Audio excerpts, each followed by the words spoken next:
Bonjour à tous, bienvenue dans Point de vue. Ils ont fait fi des intempéries, des interdictions préfectorales et même d'ailleurs des derniers gestes gouvernementaux. Les convois de tracteurs, d'agriculteurs ont rejoint Paris. Rassemblement en ce moment même devant l'Assemblée nationale. On va vous montrer les images de l'AFP. Les voici donc à Paris. Mobilisation pour le moment, en tout cas pacifique, dans le calme. Même si Yael Braun-Pivet, la présidente de l'Assemblée nationale, s'est fait quelque peu huer, chahuter il y a quelques instants, venue rencontrer les agriculteurs. Ce sera l'occasion évidemment de les interroger notamment sur les suites à donner à ce mouvement et puis sur leurs revendications précises. Dans l'immédiat, nous serons avec un agriculteur en direct depuis donc le parvis de l'Assemblée nationale d'ici quelques instants. Dans cette émission également, nous reviendrons sur un autre événement marquant de la semaine, cette intervention américaine au Venezuela, avec l'arrestation de son président Nicolas Maduro. Nous en parlerons avec Guillaume Roquet. Nous évoquerons également ce sujet avec un spécialiste des matières premières, en particulier des questions de pétrole. Et puis le poète ukrainien Pavlo Matyusha sera avec nous. Il a combattu sur le front pendant près d'un an et demi et aujourd'hui il utilise une autre arme face à la guerre, celle de l'écriture. Point de vue, c'est parti.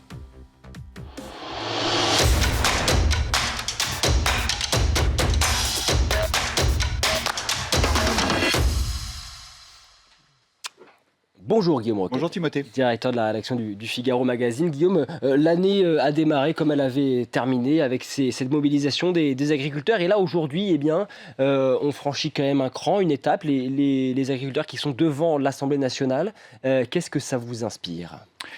Ça m'inspire d'abord une considération d'écoute très forte. C'est-à-dire que les agriculteurs sont des gens qui sont extrêmement mobilisés dans leur activité. Donc quand on les voit, c'est vraiment qu'il se passe quelque chose. Vous comprenez ? Il y a certaines professions, je ne les citerai pas pour ne mécontenter personne, qui manifestent assez facilement. Oui. L'éducation nationale, au hasard, par exemple, qui se mettent en grève pour des raisons qui ne sont pas toujours les bonnes. Là, quand les paysans se mobilisent autant, il faut les écouter. Et oui, c'est un peu ce que dit d'ailleurs la ministre des Agriculteurs, de l'Agriculture ce matin, Annie Genevard, qui dit au fond les revendications sont acceptables. La question, c'est celle du mode d'action. Alors, oui, la limite du mode que les agriculteurs se mobilisent devant l'Assemblée, qu'ils fassent du bruit, qu'ils prennent à partie les parlementaires, y compris la présidente de l'Assemblée nationale. Pourquoi pas ? La limite, évidemment, c'est la violence. Il y a une dimension symbolique très forte de l'Assemblée nationale. C'est là qu'est le cœur du pouvoir et de la légitimité démocratique. On se rapproche des lieux de pouvoir, là, quand même. Exactement. Donc, sur les ronds-points, etc. La pression, oui. L'intimidation, non, si vous voulez, s'il fallait résumer ça en un slogan. Vous avez vu, parce qu'au cœur de ces revendications, il y a évidemment la question hautement inflammable du traité du Mercosur. Certains, d'ailleurs, Bruno Retailleau dit cette semaine, si l'accord est voté, le gouvernement prend le risque d'une nouvelle motion de censure. Oui, c'est un sujet compliqué parce que je crois que j'ai déjà dit à votre micro, moi je pense que il faut voter le Mercosur. C'est-à-dire que face à un Donald Trump qui est de plus en plus impérialiste, nous avons besoin d'avoir des alliances alternatives et établir une zone de libre-échange avec ces pays du Mercosur, c'est un moyen de contourner le coup de force des États-Unis avec l'augmentation très forte des droits de douane qui nous a été imposée. Pour autant, je sais que les agriculteurs, en particulier dans certains domaines comme le bœuf ou la volaille, sont touchés par cet accord. Donc, il faudrait qu'il y ait des compensations pour eux financières, mais je pense que une activité ne doit pas, une activité mise en danger.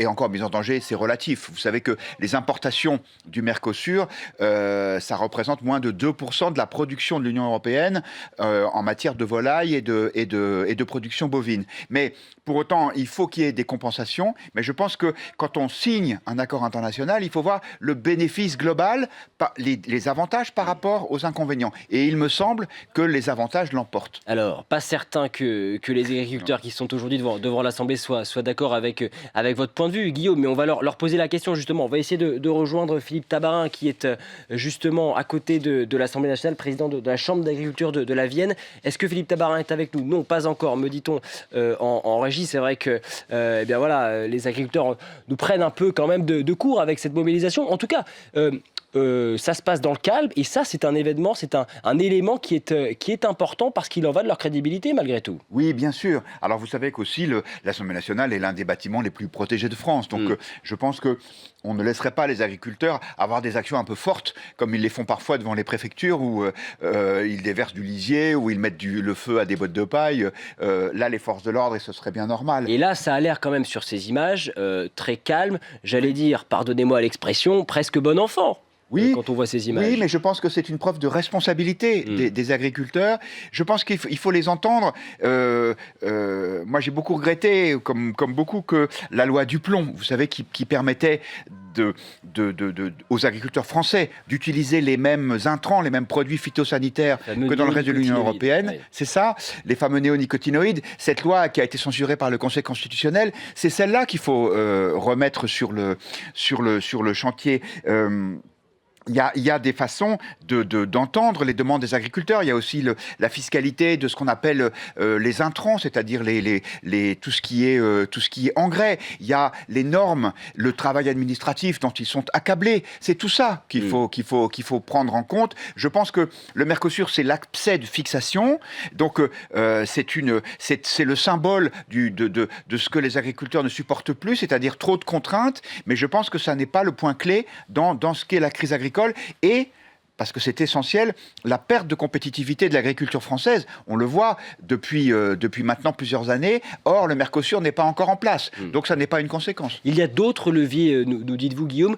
Malgré tout, quand même, sur cette question du Mercosur, c'est quand même toujours, au fond, le même problème. Est-ce que le gouvernement a encore la main pour, en l'occurrence, accéder à ces revendications sur le Mercosur? En tout cas, ça n'est ni à l'Élysée, ni à Matignon, ni à l'Assemblée nationale que ça se passe. C'est bien à Bruxelles, devant la Commission européenne. Oui, c'est vrai. C'est d'ailleurs Ursula von der Leyen qui doit signer cet accord. Vous savez que tout ce qui est domaine des relations commerciales, il y a une délégation de souveraineté à l'Union européenne. De la même façon, quand il a fallu négocier avec Donald Trump l'évolution des droits de douane entre l'Europe et les États-Unis, c'est la Commission qui est allée négocier. Ça fait partie de ses prérogatives.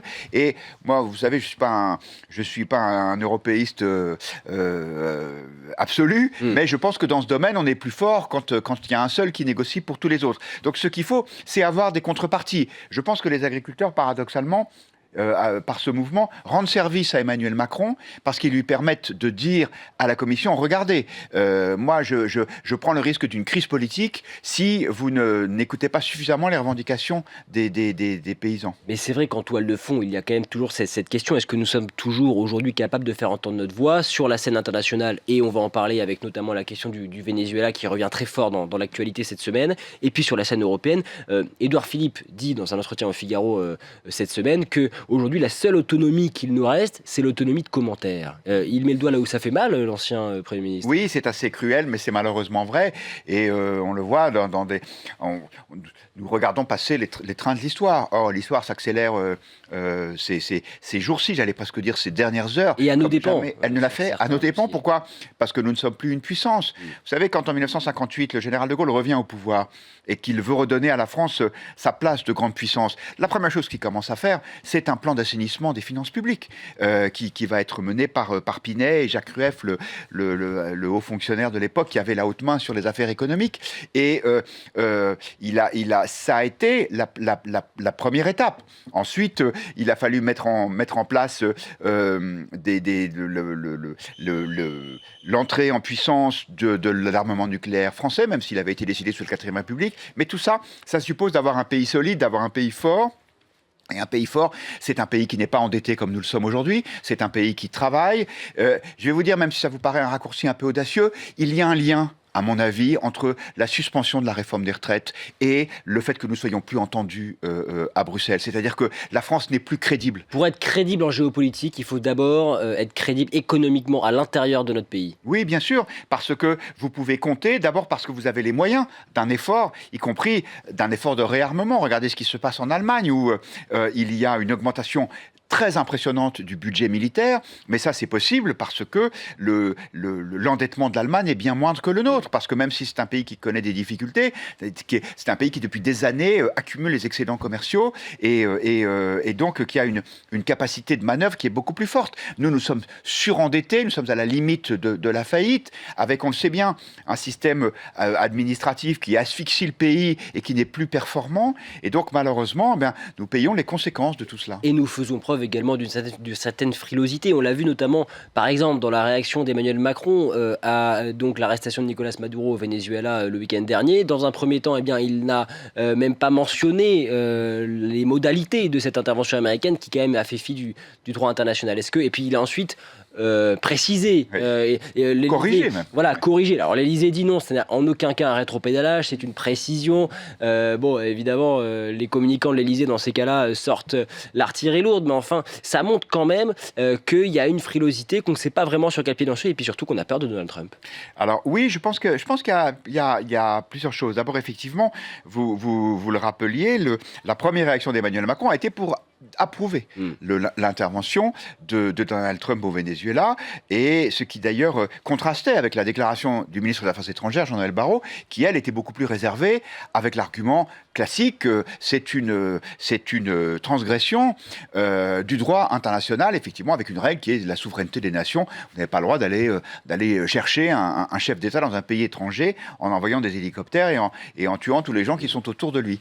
Et Emmanuel Macron, je pense, a eu... Vous savez, c'est Coco Chanel qui disait « il faut se méfier de sa première impression, c'est souvent la bonne ». Elle ajoutait surtout quand elle est mauvaise. Et là, en l'occurrence, la première impression d'Emmanuel Macron, à mon avis, et son premier commentaire, il était juste, c'était de se dire « nous débarrassons un pays d'un dictateur épouvantable, qui d'ailleurs n'était pas reconnu comme chef d'État par l'ensemble des pays occidentaux parce qu'il avait truqué les dernières élections, qui a poussé à l'exil 8 millions d'habitants de son pays, le Venezuela, qui a mis en prison des milliers d'opposants. Donc c'est objectivement une bonne nouvelle. Alors on dit, ça ne respecte pas le droit international. Oui, mais je pense que le droit international, ça n'est pas une fin en soi. C'est-à-dire que si effectivement on le transgresse, mais pour une bonne cause, ça ne me paraît pas une mauvaise chose. Est-ce qu'il n'y a pas malgré tout quelque chose d'assez vertigineux? Parce qu'on peut aujourd'hui approuver l'opération américaine au Venezuela, et est-ce qu'on peut dans le même temps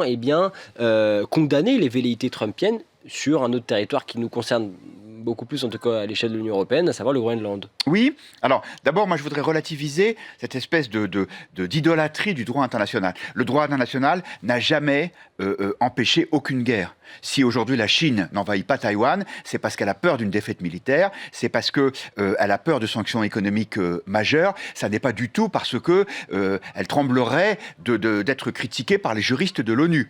D'ailleurs, M. Poutine, ça l'a pas arrêté une seconde de droit international quand il s'agit d'envahir l'Ukraine. Donc le droit international... Ça n'est pas une garantie. Non, ça n'a jamais été. Dans mon éditorial de cette semaine, je rappelle une phrase de Jacques Bainville dans son Histoire de France. En 1914, vous savez qu'il existait déjà en 1914 un organisme qui était chargé de trancher les conflits entre pays. Et ça se passait déjà à La Haye d'ailleurs. Ça s'appelait le tribunal de La Haye. Et Bainville raconte que dès lors que l'Allemagne et l'Autriche avaient décidé d'entrer en guerre, eh bien, il n'y avait plus aucun tribunal qui pouvait les arrêter. C'est une évidence. Donc, ce que pense que pour juger l'attitude de Donald Trump, il ne faut pas s'attacher au droit, il faut s'attacher au fond des choses. Et le fond des choses, c'est quoi? L'argument qui doit nous permettre de juger si une action est bonne ou non, c'est le droit des peuples. Et le bien des populations concernées. Quand on met hors d'état de nuire un dictateur qui ruine son peuple, je pense que c'est une bonne chose. En revanche, il n'est pas question d'accepter que Donald Trump puisse, en tout cas de soutenir, parce qu'accepter malheureusement qu'on l'accepte ou pas, je pense qu'il s'en fiche un peu. Mais la question que j'allais vous poser, est-ce qu'on en a les moyens aujourd'hui? Oui, non. Alors ça c'est autre chose si vous voulez.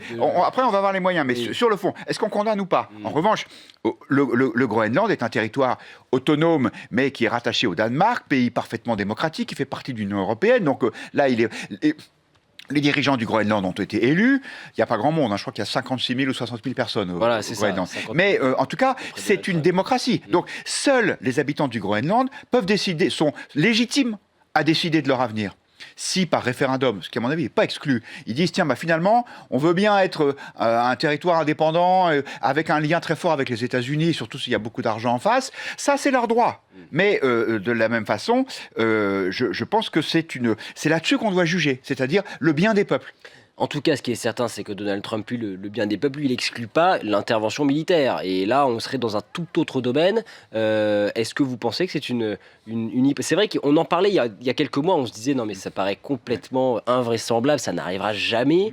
Là, en réalité, et d'ailleurs, il a fixé un délai. Hein. Il a dit, le week-end dernier, il a dit, dans les 2 mois, nous allons nous occuper du Groenland. C'est vrai. Alors, Donald Trump fixe souvent des délais. Vous savez, il s'était donné, je crois, 20 jours pour mettre fin au conflit ukrainien. Oui, un jour dans un premier temps, puis ensuite il avait... Exactement. Et puis ensuite, il s'est aperçu que la vie, c'était parfois plus compliqué que son calendrier. Donc, même si on met de côté l'aspect des délais, l'intervention militaire, je pense que... Enfin, vous me direz...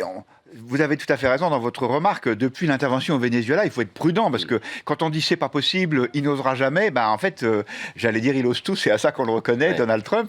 Et alors, d'abord, la présence militaire américaine au Groenland, elle est déjà réelle. Vous savez qu'il y a une base de ce pays. Le Groenland est déjà sous protection militaire américaine. Je crois que symboliquement, ce serait dramatique. Et donc, je peux pas croire que Donald Trump le ferait, c'est-à-dire que c'est un pays de l'OTAN qui en attaquerait un autre. C'est le cauchemar absolu pour l'Alliance Atlantique. Alors, il y a des tensions déjà entre différents pays de l'OTAN, entre la Grèce et la Turquie, par exemple. Mais là, pour le coup, un conflit ouvert, ce serait vertigineux. Parce que ce serait vraiment la fin d'une époque. Je pense que Donald Trump est un faiseur de deals. Et donc, il va plutôt essayer de faire le maximum de pression pour obtenir un accord favorable. Je ne vois pas, mais je peux me tromper, parce qu'encore une fois, cet homme est imprévisible. Ça fait partie de ses forces, d'ailleurs. C'est comme un joueur de poker. On ne sait jamais quelle carte il va abattre. Il me paraît inimaginable qu'il fasse une intervention armée au Groenland. Est-ce qu'il vous paraît, à l'inverse, imaginable que l'Union européenne réussissent à tenir tête aujourd'hui à Donald Trump? Je pense que ça dépend ce que vous entendez par tenir tête. Aujourd'hui, le problème de l'Union européenne, c'est qu'elle est effectivement divisée. Il y a, on le voit bien d'ailleurs sur cette intervention au Venezuela, la responsable de l'Union européenne pour les affaires étrangères a condamné cette intervention. L'Italie de Madame Meloni l'a soutenue avec enthousiasme. Emmanuel Macron lui-même a beaucoup flotté. Il a d'abord dit que c'était bien, puis après il a dit que c'était moins bien.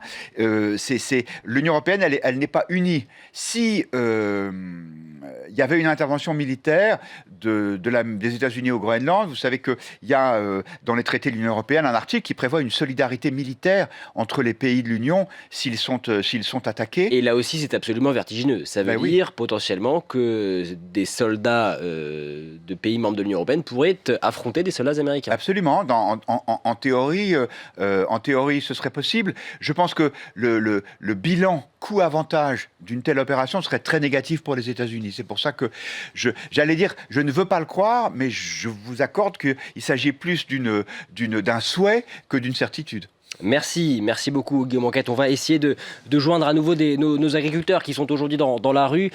Christian Convert est avec nous, me dit-on, en direct depuis Lyon. Bonjour monsieur, est-ce que vous me recevez? Oui, très bien, bonjour. Merci d'être avec nous. Vous êtes à Lyon. Vos collègues, confrères de la coordination rurale sont eux aujourd'hui mobilisés devant l'Assemblée nationale pour faire entendre leur voix. Quelles sont aujourd'hui, dans l'immédiat, vos revendications?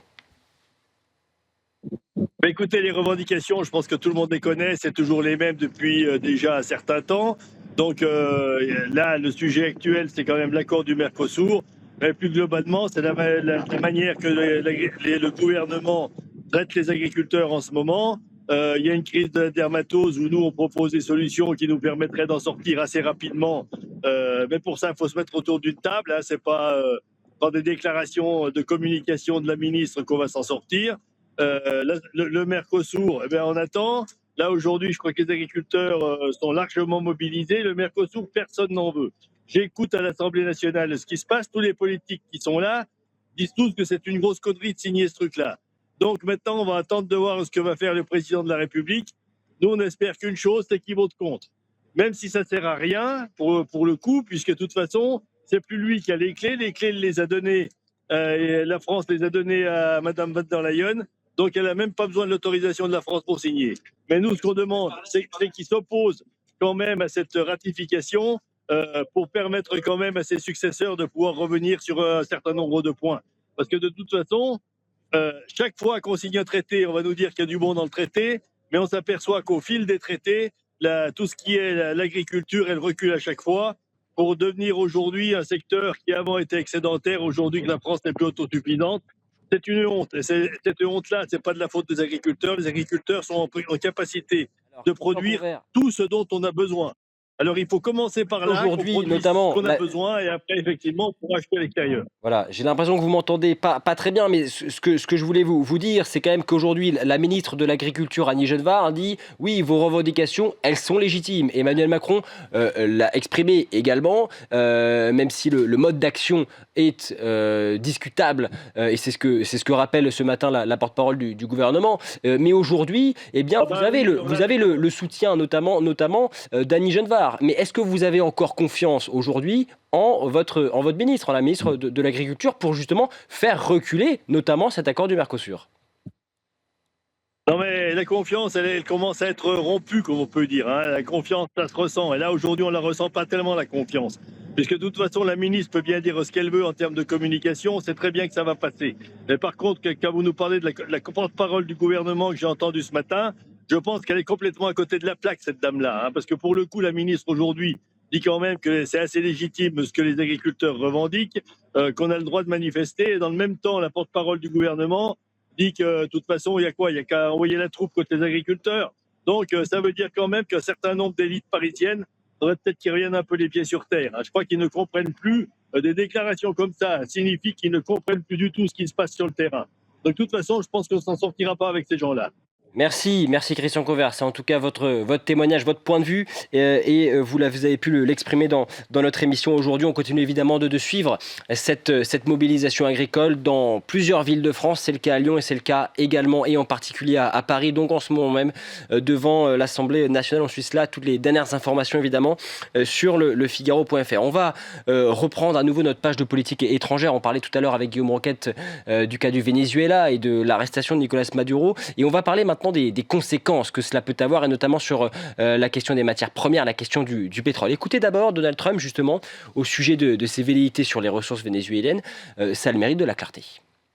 We're going to have our very large United States oil companies, the biggest anywhere in the world, go in, spend billions of dollars, fix the badly broken infrastructure, the oil infrastructure, and start making money for the country. Very importantly, the embargo on all Venezuelan oil remains in full effect. The American armada remains poised in position, and the United States retains all military options until United States demands have been fully met and fully satisfied.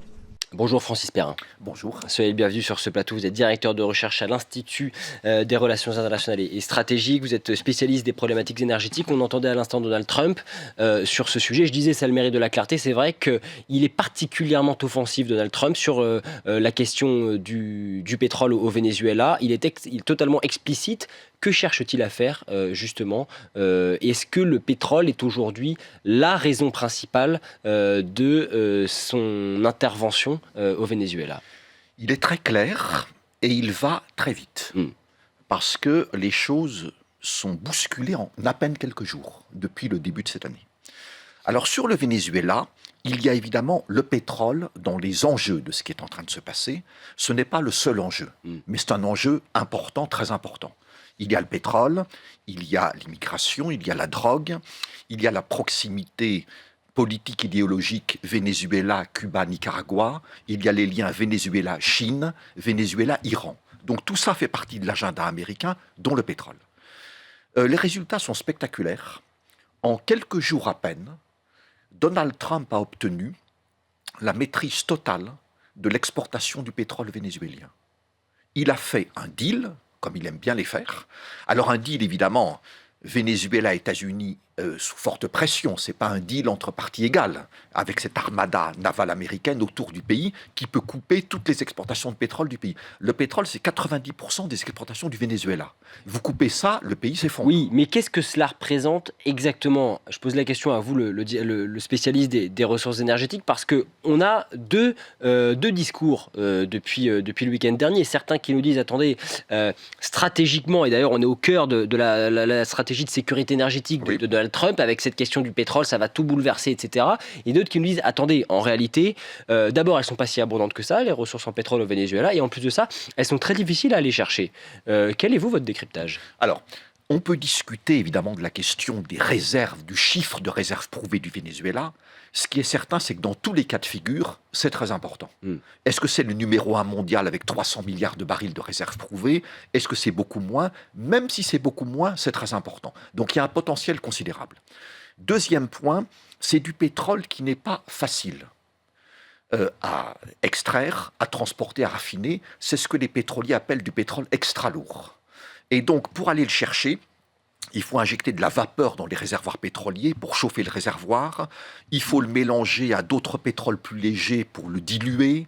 C'est difficile à raffiner, c'est compliqué, mais les pétroliers savent faire depuis des dizaines d'années. Donc c'est pas non plus, ça ne demande pas une révolution technologique. Mais est-ce que, au regard de ce que vous dites à l'instant, la rentabilité de ces gisements n'est-elle pas malgré tout assez, voire complètement incertaine pour les États-Unis? Alors, c'est clair que c'est un grand problème. Donald Trump a dit « Je vais envoyer mes compagnies pétrolières américaines aller au Venezuela. Elles vont investir des milliards de dollars et elles vont remettre sur pied le système pétrolier du Venezuela. » Les compagnies pétrolières américaines sont toutes des compagnies privées. Donc, il ne suffit pas qu'on leur demande d'aller à Caracas pour qu'elles y aillent. Il faut plusieurs conditions. D'abord, stabilité politique. Stabilité politique, non pas pour les 6 mois qui viennent, mais pour de nombreuses années. Quand on investit dans le pétrole, on n'investit pas pour 6 mois, mais pour des années, 10 ans, 20 ans, 30 ans. Oui, parce que ce sont évidemment des infrastructures extrêmement lourdes. Des investissements très lourds, à coût de milliards ou de dizaines de milliards de dollars. Donc, deuxième élément, la rentabilité économique. Ce sont des compagnies privées. Ce n'est pas parce qu'il y a plein de pétrole au Venezuela, et ça, elles le savent depuis des dizaines d'années, qu'elles vont se précipiter demain si elles pensent que les projets qu'elles pourraient développer dans ce pays ne sont pas rentables.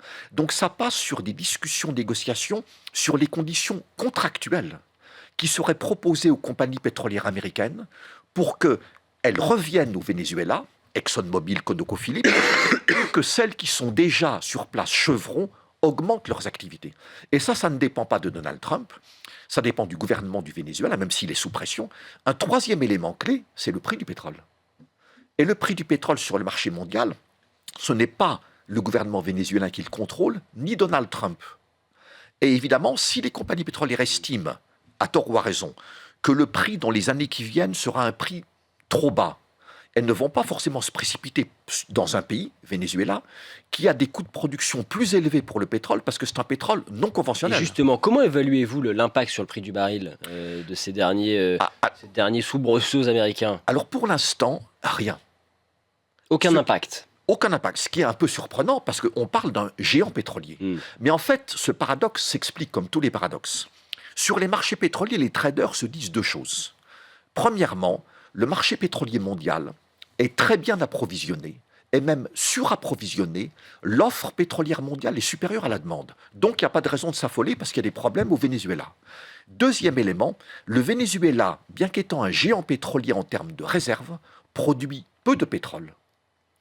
Entre 900 000 et 1 million de barils par jour dans les derniers mois, soit moins de 1% de la consommation pétrolière mondiale. Oui, et c'est en ce sens d'ailleurs que lorsque Donald Trump annonce très fièrement d'ailleurs à la télévision en conférence de presse qu'il a obtenu entre 30 et 50 millions de barils haute qualité de pétrole sous sanction de la part des autorités intérimaires du Venezuela, c'est ce qu'il a annoncé cette semaine. En réalité, on est en plein dans la rhétorique trumpienne. Est-ce que c'est pas totalement un effet d'annonce? Alors, en réalité, à l'échelle mondiale, c'est pas si énorme que cela. C'est pas si énorme que ça, mais ce qui n'est pas un effet d'annonce, c'est qu'il y a un deal Trump-Venezuela. Les autorités vénézuéliennes, qui n'ont pas bien le choix, il faut le rappeler, acceptent que les États-Unis contrôlent à partir de maintenant toutes leurs exportations pétrolières. C'est donc Washington qui dira « le pétrole vénézuélien, on va le vendre à tel pays, telle compagnie, et on le vendra au prix du marché mondial ». Ça veut dire quoi ? Fini les cadeaux pour Cuba, fini les cadeaux pour la République populaire de Chine, qui achète du pétrole vénézuélien, beaucoup la Chine, un peu Cuba, à des prix extrêmement favorables, au détriment de la population du Venezuela. Et c'est peut-être au fond d'ailleurs la question centrale de cette affaire. Est-ce que l'enjeu pour Donald Trump, il est plus économique ou est-ce qu'il n'est pas davantage géopolitique, notamment en pensant à la Russie, mais aussi et surtout à la Chine? Les deux enjeux sont très liés, géopolitique et économie. Mais clairement, la Chine est dans le collimateur américain. Et il faut revenir à la stratégie de sécurité nationale, publiée il y a quelques semaines par les États-Unis. Au chapitre Amérique, continent américain ou hémisphère occidental, qu'est-ce qu'on lit? Nous ne permettrons pas à une puissance extérieure au continent américain, et qui est notre adversaire, de contrôler des actifs stratégiques sur le continent américain. Venezuela pétrole, c'est stratégique. La Chine est le plus grand acheteur de pétrole vénézuélien à des prix bradés. Marco Rubio, secrétaire d'État, conseiller à la sécurité nationale, la tête pensante pour ce qui se passe actuellement, nous dit ça, c'est terminé. Est-ce que l'objectif, en ce sens, est atteint pour les États-Unis, à savoir, est-ce que c'est un coup dur pour la Chine? Oui. L'objectif est atteint en à peine quelques jours. Quelques jours après l'opération spectaculaire, l'opération militaire américaine du 3 janvier, le deal est signé. Le Venezuela accepte que les États-Unis prennent le contrôle total pour une durée indéfinie de leurs exportations pétrolières. En quelques jours, le problème est réglé parce que les dirigeants vénézuéliens ont vu ce qui s'est passé pour M. Maduro et son épouse et se disent les prochains sur la liste, c'est peut-être nous. La justice américaine a quelques dossiers, pas seulement sur M. Maduro et son épouse, dans la classe politique au Venezuela. Donc ces gens se disent, notre seule chance de prolonger notre survie politique, c'est de faire un deal avec Trump et de lui donner ce qu'il veut, c'est-à-dire le pétrole. C'est fait quelques jours après le 3 janvier. Est-ce que très concrètement, depuis donc cette intervention, dans la nuit de samedi à dimanche, nous sommes entrés dans ce que nous pourrions appeler une nouvelle guerre du pétrole? Et j'ajoute à cela ce qui s'est passé ces derniers jours, ces dernières heures, avec hier soir cette annonce américaine, donc les États-Unis qui se sont emparés d'un pétrolier battant pavillon russe, qui naviguait entre l'Écosse et l'Islande et qui avait cherché quelques semaines auparavant à accoster justement au Venezuela. C'est le 4e navire pétrolier, donc tanker, qui est intercepté par les forces armées américaines en lien avec le Venezuela depuis décembre. Le premier a été le Skipper, mi-décembre, ensuite le Centuries, ensuite ce navire qui s'appelait auparavant Bella 1 et qui vient changer de nom en passant de pavillon russe, et le M. Sofia tout récemment. 4 tankers, le message est clair, nous avons un dispositif militaire naval très impressionnant autour du Venezuela, nous pouvons couper le robinet complet des exportations du Venezuela. Réponse des dirigeants, nous acceptons pour desserrer l'étau que vous, États-Unis, vous soyez responsable de nos exportations de pétrole et de produits raffinés. Comme ça, vous laisserez passer les tankers, puisque c'est vous qui serez maintenant maître du jeu.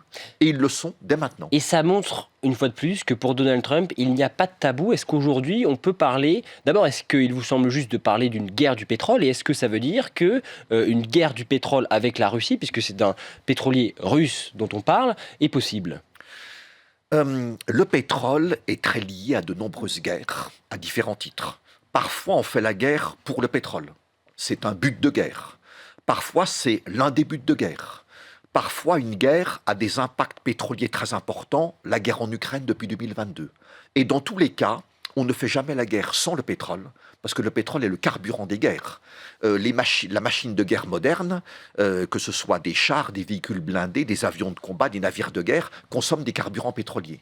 Donc il y a toujours un lien depuis la Première Guerre mondiale entre guerre et pétrole, mais parfois c'est un lien de causalité, parfois c'est des conséquences, parfois c'est ce qui permet de faire la guerre. Et dans le cas du Venezuela, le pétrole est clairement l'un des enjeux, pas le seul, mais l'un des enjeux clés vu de Donald Trump, vu de l'administration Trump numéro 2. L'un des enjeux, il y en a un autre en ce moment dont on parle énormément, c'est celui du Groenland, avec là aussi beaucoup de ressources qui intéressent Donald Trump. Oui. Est-ce que vous le voyez faire une intervention du même type, ou en tout cas chercher à s'emparer réellement du Groenland? Il a dit qu'il allait s'en occuper dans les 2 mois. Oui. J'écoutais Guillaume Roquette juste avant moi, et je partage le point de vue qu'il a exprimé. Trump veut le Groenland.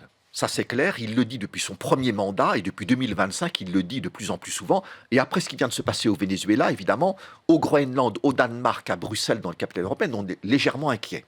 Et on a quelques raisons de l'être. 2 scénarios possibles. Soit Trump choisit la force militaire, ce n'est pas mon scénario privilégié en termes de probabilité, mais je ne peux pas l'écarter complètement. Avec Donald Trump, à peu près tout est possible. Tout est imprévisible. Tout est imprévisible, et comme disait Guillaume Henriette, ça fait partie de ses forces, parce que ça déstabilise l'adversaire, ou celui qui est en face. Quelle est l'option, selon vous, la plus crédible, la plus probable aujourd'hui sur le Groenland? L'option la plus crédible. Il nous fait peur, y compris militairement, pour qu'on lui donne ce qu'il veut. Alors, il veut acheter le Groenland. C'est difficile au XXIe siècle de vendre un territoire comme on le faisait au XIXe. Les États-Unis se sont étendus comme ça territorialement. L'Alaska aux Russes, la Louisiane aux Français, etc. Ça serait un peu difficile pour le Danemark. Mais on pourrait lui dire, vous êtes inquiet du Groenland par rapport aux appétits russes et chinois. C'est ça le fond du sujet. Vous avez une base militaire qui s'appelait Thulé, qui s'appelle Pitufik au Groenland. Vous en voulez plusieurs? Pas de problème, venez. Vous trouvez qu'il y a trop de bateaux chinois et russes autour du Groenland, dans ces zones de circulation maritime? Faites venir la marine de guerre américaine. Pas de problème, on fait un deal. Vous voulez que les compagnies pétrolières et minières américaines s'intéressent de près aux ressources pétrolières, gazières, minières du Groenland? On leur déroulera le tapis rouge. Je pense que c'est ça qui va se passer d'une façon ou d'une autre. Ce qui l'intéresse, Donald Trump, et d'ailleurs c'est la même question qu'avec le Venezuela, là ce sont des enjeux géopolitiques que vous évoquez. Ce qui l'intéresse, c'est les ressources ou la géopolitique? Les deux sont liés de façon indissoluble. La géopolitique mondiale dans le monde d'aujourd'hui, évidemment, s'appuie sur des ressources naturelles, le pétrole principalement pour l'énergie, et des ressources minières et des métaux critiques ou stratégiques, essentiels pour la transition énergétique, essentielle pour le secteur militaire, essentielle pour le numérique, et ainsi de suite, sans lesquels le monde ne peut pas tourner. Le monde tourne. On est dans un monde parfois virtuel, mais nous avons besoin de ressources physiques pour ce monde de plus en plus virtuel. C'est l'énergie, avec en tête le pétrole, première énergie mondiale, et c'est un certain nombre de métaux ou de minerais, ça peut être le lithium, le cobalt, les terres rares, etc., le bon vieux cuivre et d'autres, sans lesquels l'économie mondiale ne tourne pas. Donc, nous avons besoin de ressources. Les ressources sont à la base de la géopolitique mondiale. Ce n'est pas le seul élément clé, mais c'est vraiment un fondamental parmi les fondamentaux. Et quelles sont les conséquences pour les Européens, et en particulier pour la France, de tout cela? On parlait notamment, évidemment, de la question du pétrole. Est-ce qu'il n'y a pas un risque d'accroître encore plus notre dépendance vis-à-vis des États-Unis, qui sont déjà aujourd'hui le premier exportateur de pétrole mondial? Alors, ils sont le premier producteur mondial. Ils sont de plus en plus exportateurs, mais le premier exportateur mondial de pétrole, c'est l'Arabie Saoudite. Oui, premier producteur, vous avez raison. Mais est-ce qu'il n'y a pas un risque quand même d'accroître aujourd'hui notre dépendance? Nous sommes pris en sandwich, nous, France, Union européenne, entre les deux plus grandes puissances mondiales, États-Unis 1, République populaire de Chine 2, États-Unis étant le leader dans le domaine des énergies fossiles. Énergie fossile, pétrole, charbon, gaz naturel, 80% de la consommation mondiale d'énergie aujourd'hui, donc c'est capital. Premier producteur mondial de pétrole, États-Unis. Premier producteur mondial de gaz naturel, États-Unis. Premier exportateur mondial de gaz, États-Unis. Quatrième producteur mondial de charbon, États-Unis. Donc un géant des énergies fossiles qui représente 80% de tout ce que le monde consomme comme énergie. Et de l'autre, la Chine, qui est aussi un géant des énergies fossiles, mais plus en termes de consommation, d'importation, mais premier producteur mondial de charbon, et qui développe les énergies renouvelables, solaires, éoliens, et des énergies non renouvelables, mais importantes, nucléaires. Et nous sommes entre les deux. Et nous sommes entre les deux, parce que nous n'avons ni le potentiel américain considérable en termes d'énergie fossile, dans leur sous-sol, ni l'avance technologique de la Chine en termes d'énergie renouvelable. Nous sommes pris en sandwich, c'est très inconfortable comme situation. Merci Francis Perrin, c'est très inconfortable et c'est la raison pour laquelle on n'a évidemment pas fini d'en parler. Merci beaucoup d'avoir été avec nous. Je rappelle que vous êtes directeur de recherche à l'Institut de Relations Internationales et Stratégiques. On continue donc de suivre évidemment ce dossier. Alors à l'heure, justement, nous l'évoquions, où la suractivité trumpienne sur la scène internationale nous tourne vers le Venezuela, vers le Groenland également, ou encore peut-être même vers le Moyen-Orient. La crainte de l'oubli monte chez un autre peuple, chez le peuple ukrainien. Face à cette peur de l'indifférence, beaucoup d'écrivains ont décidé de prendre la plume, et c'est le cas du poète Pavlo Matyusha. Il a combattu pendant près d'1 an et demi sur le front, et aujourd'hui il en est convaincu, l'écriture est une véritable arme face à la guerre. On en parle avec lui dans un instant.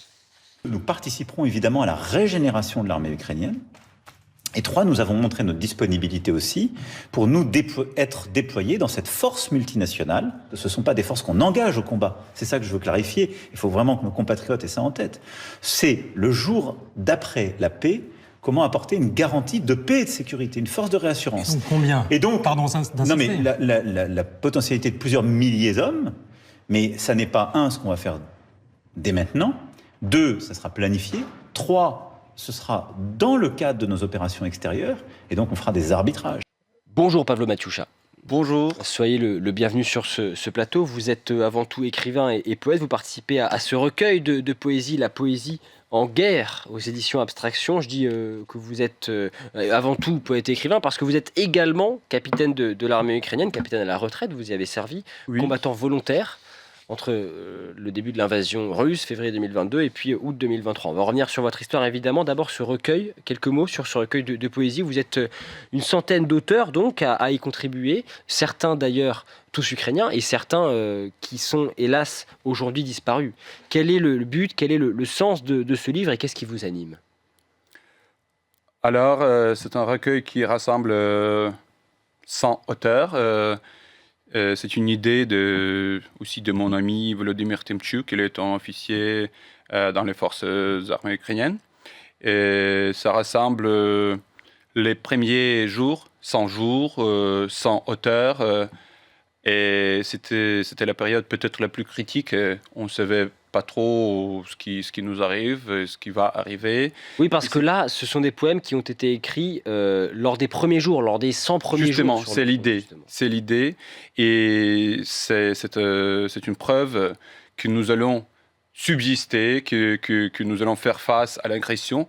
Et notre culture aussi fait face en poésie, donc avec des armes poétiques, ce qui est aussi important. Et c'est vrai que ça aide à se rendre compte très concrètement de la réalité de ce que vous avez traversé en tant que combattant, ce que d'autres continuent d'ailleurs de vivre aujourd'hui. Et ce qu'on perçoit quand on lit ces poèmes, quand on parcourt ce recueil, eh bien, c'est d'abord évidemment l'espoir qui anime tous ces écrivains au moment où ils sont sur le front, malgré tout, l'espoir qui reste, qui demeure, mais également quand même ce sentiment de révolte, ce sentiment de douleur et même d'appel à l'aide.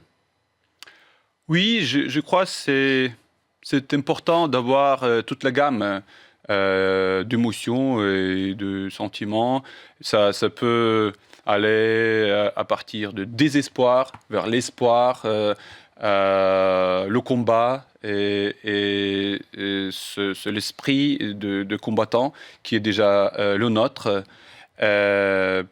Pour moi, c'est un recueil aussi qui a fixé cette époque, parce que la guerre, ça change toujours. Tous les ans, c'est une autre guerre. Moi, j'ai participé à une guerre, je dirais, conventionnelle, avec des chars, de l'artillerie, support aérien, tout ça. Donc, la guerre classique, maintenant, c'est une autre guerre. Donc, ça, c'est un document des premiers mois de la guerre. Et c'est également l'idée que quand la guerre sera terminée, ce que nous espérons tous évidemment le plus rapidement possible, eh bien, les mots, eux, pour le coup, resteront. Pardon ? Les mots resteront une fois que la guerre sera terminée. Les mots resteront et malheureusement pas tous les auteurs. Parce qu'il y a, comme vous avez évoqué, certains, aussi mes amis, qui ont donné leur vie pour l'Ukraine et aussi leurs poèmes resteront ici dans ce recueil. Alors, vous, par exemple, donc, vous avez appelé votre poème qui donc figure dans ce recueil, vous l'avez appelé « L'Ukraine est la protectrice du monde libre » et vous commencez ce poème par cette phrase « Quelle est la différence entre partir pour l'Europe et partir pour l'Ukraine occidentale ?» On voit bien que, et on parlait de la force des mots, un poème, c'est évidemment une manière de faire passer un message. Oui, Quel est votre message aujourd'hui ?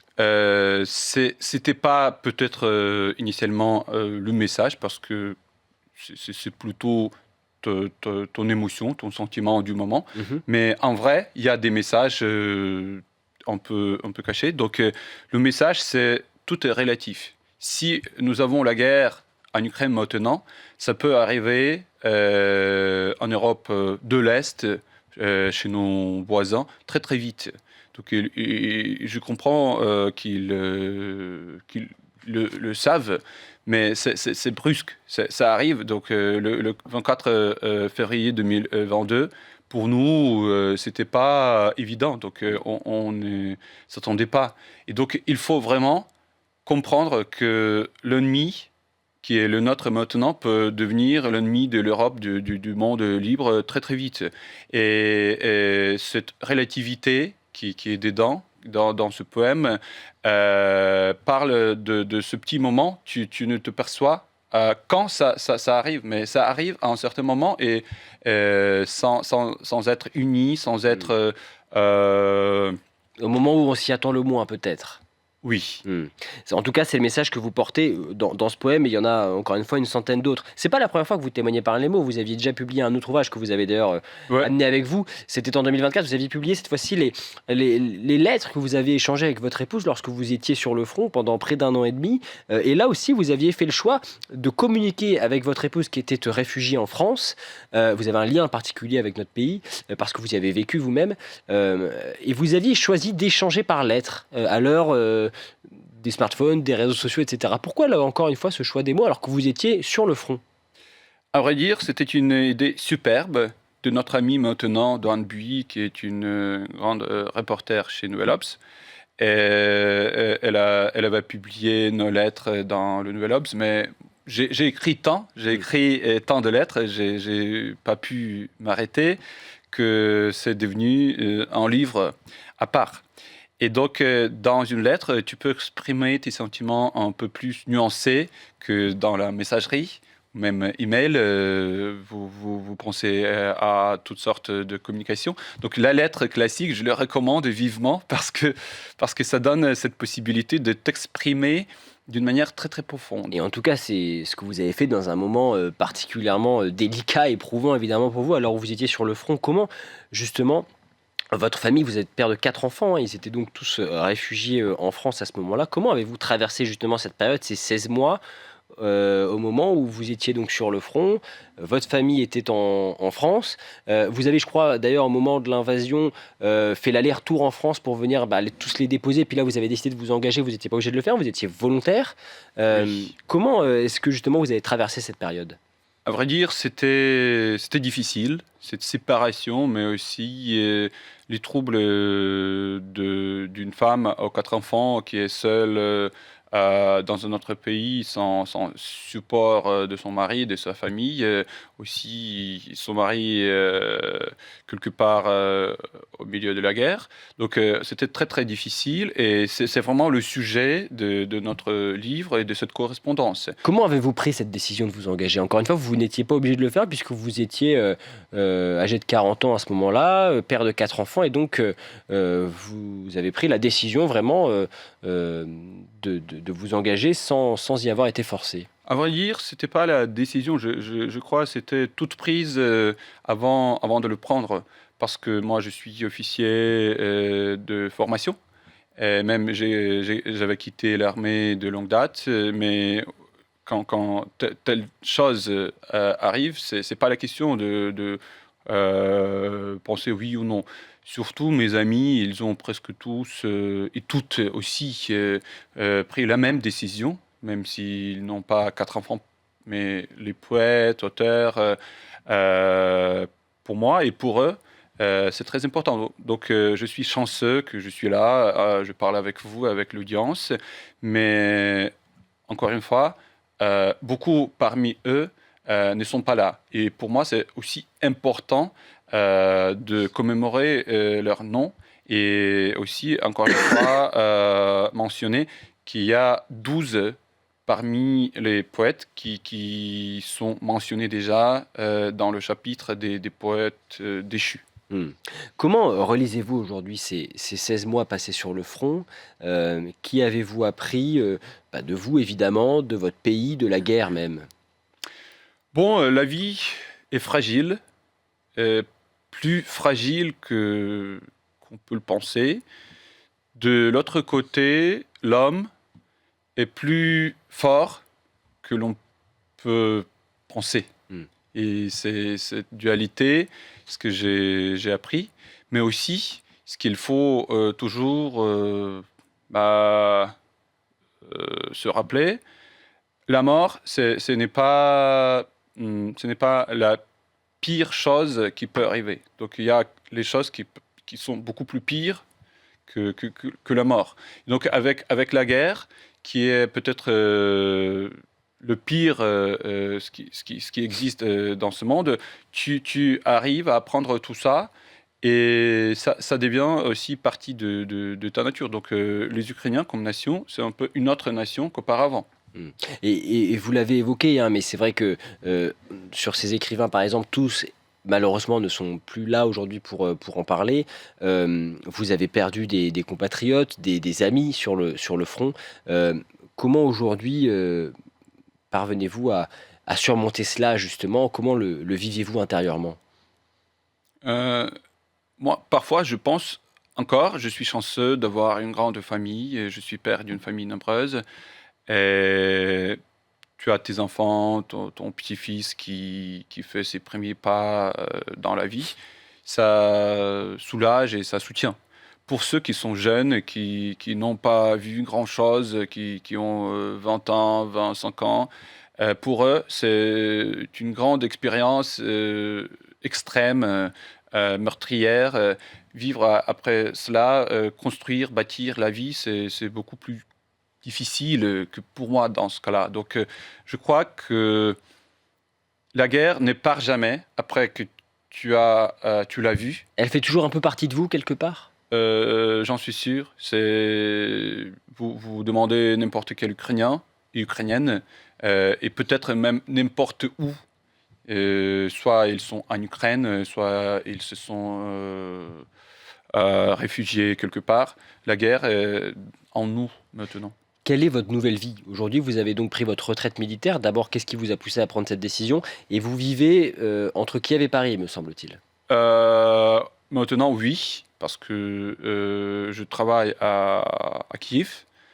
Et voilà, ma famille reste toujours là. J'essaie de la réintégrer parce que maintenant, ça fait déjà 2 ans après que j'ai quitté, presque plus de 2 ans. Je suis toujours en train de réintégrer ma famille. Donc j'apprends je les reconnais de nouveau. C'est aussi une histoire intéressante. Et vous qui vivez justement principalement à Kiev, comment vit aujourd'hui le peuple ukrainien et combien de temps ce peuple peut-il tenir selon vous? C'est une bonne question. Vous savez que Kiev est sous les bombardements. Il vise les nœuds d'énergie et essaie de laisser le peuple sans énergie, sans l'eau chaude, etc., etc. Donc, mais nous pouvons rester debout et forts. Et si vous voyagez par exemple à Kiev, parfois vous pouvez voir, ça fait semblant d'une vie normale. C'est très important d'avoir quelque part la vie normale pour les combattants, pour leurs familles, parce que quand ils reviennent du front, ils ne veulent pas la guerre, ils veulent une sorte de relaxation, même si c'est temporel. Donc à Kiev, si c'est pas le bombardement, si c'est pas blackout, donc les coupures d'électricité, ça peut faire semblant de la vie comme ici et à Paris. Très rapidement, vous avez vu que ces pourparlers continuent, même si ça s'enlise un peu, malheureusement. Nouvelle réunion de la coalition des volontaires à Paris cette semaine avec Volodymyr Zelensky qui affirme n'avoir reçu aucune réponse claire en réalité de la part des Européens sur leur action en cas de nouvelle attaque russe. Comment vivez-vous ces pourparlers?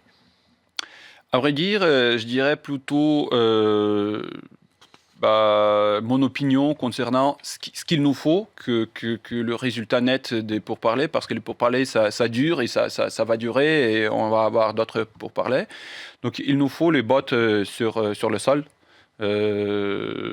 c'est sûr. Il nous faut aussi de l'assistance immédiate en armes parce que, je dis toujours, c'est comme une sorte de joint venture où nous donnons le plus précieux ce que nous avons, c'est nos frères et sœurs et nos partenaires nous donnent tout ce qui est les systèmes d'armes, etc. Donc, il faut juste honorer. Merci Pavel Batucha. On est obligé, hélas, de terminer cette interview parce que notre émission touche à sa fin, mais en tout cas, à retrouver ce livre, donc très touchant, très émouvant. C'est à la fois un cri de révolte, un témoignage collectif pour un horizon de paix et d'espoir. La poésie en guerre aux éditions Abstraction, donc avec une centaine de poètes et d'écrivains ukrainiens, donc D'excellentes qui sont à retrouver effectivement dans ce livre et ça se lit très très bien. Merci beaucoup d'être venu nous en parler dans Point de vue aujourd'hui. Merci à vous de nous avoir suivis. C'est la fin de cette émission. On se retrouve bien sûr demain midi comme tous les jours. Excellent après-midi.